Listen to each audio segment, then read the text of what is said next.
이별을 생각하고 연애를 시작하는 사람은 없죠. 그래서 이 영상을 보는 당신은 상실이 이렇게까지 두렵고 무섭다는 걸 깨달아서 후회하고 있을지도 모르겠네요. 어쩌면 과거의 시간들을 생각하면서 스스로를 미워하고 있을지도 모르죠. 하지만 그게 당연한 겁니다.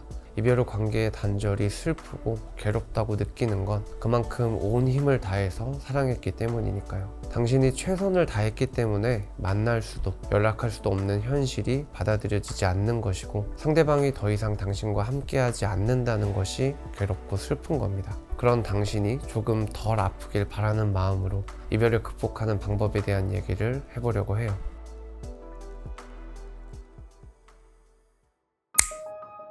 당신에게는 가장 소중한 사람과의 이별이 너무나 힘들겠죠. 그러다 보니 메일을 술로 보내기도 하고 술에 취해 상대방에게 연락을 하기도 할 겁니다.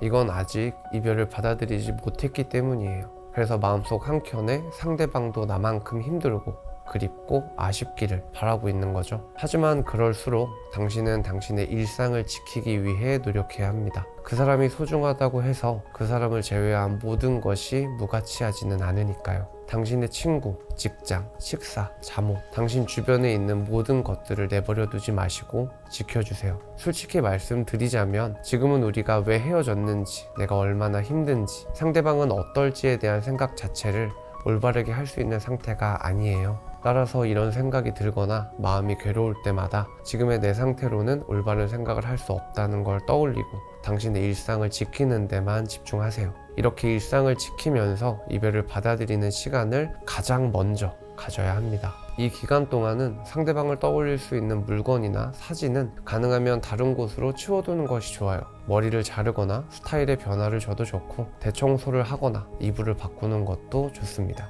이별을 머리로는 안다고 해도 습관이 쉽게 변하지는 않아요. 연락하지 말아야 한다는 건 알고 있지만 나도 모르는 사이에 인스타를 보거나 카톡을 보고 있게 되죠. 이렇게 머리와 가슴에서 오는 괴리감 때문에 더 힘든 거예요. 그래서 우리는 우선 일상을 지키면서 의도적으로 이런 순간들을 회피하는 겁니다. 괴리감 때문에 느끼는 고통이 줄어들고 이별했다는 걸 머리와 가슴 모두가 받아들일 때까지. 물론 회피한다고 해서 생각이 안 나거나 감정이 없어지지는 않아요. 그래서 생각과 감정을 쏟아낼 무언가가 필요합니다.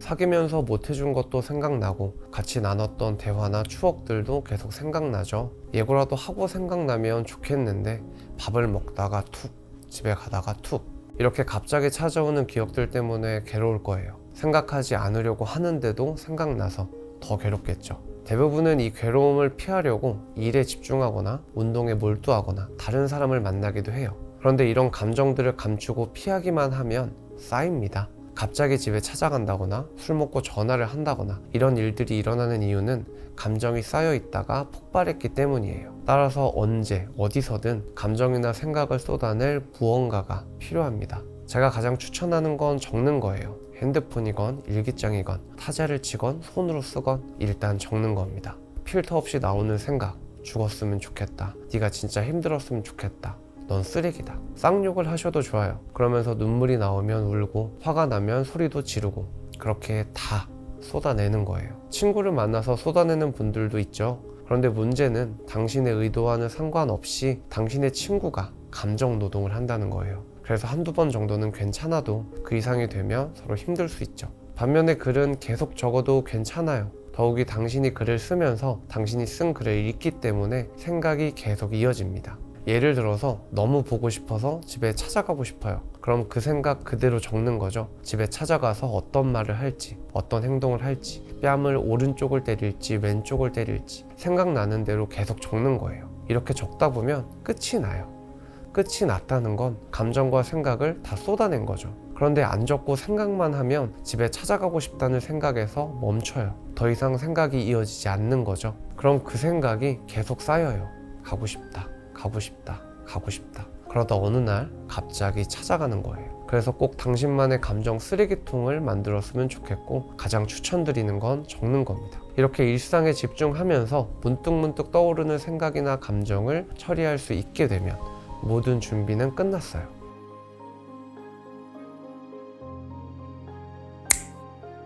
이별을 하면 가장 먼저 자존감이 떨어집니다. 왜냐하면 이별의 원인이 전부 나 때문인 것 같거든요. 더욱이 매일 하던 연락이나 대화가 사라지니까 외로워져요. 그래서 이때 아무나 막 만나는 분도 있습니다. 하지만 개인적으로 정말 추천드리지 않는 방법이에요. 크게 두 가지 이유가 있는데요. 첫째는 처음에도 말씀드렸듯이 지금은 올바른 생각을 할 수 없기 때문이에요. 허전함을 채우려거나 상대방에게 알리기 위해서 혹은 자존감을 높이기 위해서 사람을 만나게 되면 무조건 후회합니다. 후회할 가능성이 높아지고 이게 아니라 100이면 100 다 후회해요. 그만큼 지금은 올바른 생각을 할 수 없는 상태입니다. 둘째는 아직 그 남자를 잊지 못했기 때문이에요. 이렇게 되면 나도 모르게 비교하게 됩니다. 전 남친은 이랬었는데 이 남자는 안 그러네? 이런 생각이 당신의 의지와 상관없이 계속 들어요. 결국 새로운 연애가 아니라 전 남친 대체제를 찾고 있다는 거죠. 제가 사람들을 만나라고 하는 건 연애를 하라는 게 아닙니다. 인맥을 넓히라는 뜻이에요. 그럼 헤어진 마당에 인맥 넓혀서 뭐 할까요? 일단 외로움을 채울 수 있어요.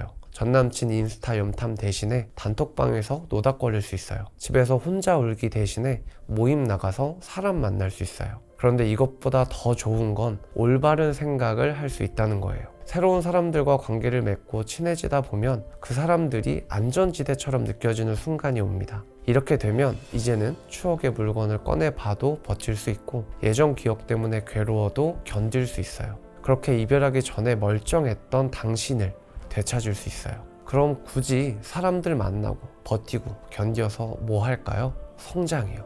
이별하고 꼭 해야 할 것이 있습니다. 바로 나와 상대방에 대해서 생각하는 시간이에요. 상대방은 어떤 사람이었는지, 나는 상대방에게 어떤 사람이었는지, 우리가 정말 잘 맞았는지, 누군가가 틀렸던 건지 아니면 서로가 달랐던 건지, 만약 달랐다면 내가 원하는 건 무엇인지, 이렇게 처음에 숨기고 피해왔던 물건들과 함께 생각을 정리하는 시간이 반드시 필요해요.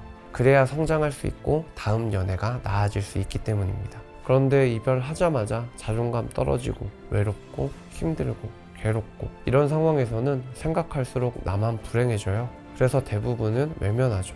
문제는 외면하면 같은 상황과 같은 이별을 또 맞이할 수 있다는 거예요. 성장하지 않았으니까요. 사람들을 만나야 하는 이유가 바로 이겁니다. 사람으로 생긴 상처를 사람으로 치유받으면 나를 똑바로 바라볼 수 있는 용기가 생겨요. 내가 그때 찌질했구나. 내가 그때 진상이었구나. 내가 그때 꼰대였구나. 성장은 나를 마주보는 것부터 시작합니다. 나를 알아야 다음이 있죠. 그리고 다음은 분명히 이번보다 더 나아질 겁니다. 당신이 사랑에 최선을 다한 만큼 이별에도 최선을 다하시길 바래요. 그리고 그 과정이 힘들다면 언제든지 말씀하세요. 끝까지 봐주셔서 감사합니다. 지금까지 라이프 코치 키프로스였습니다.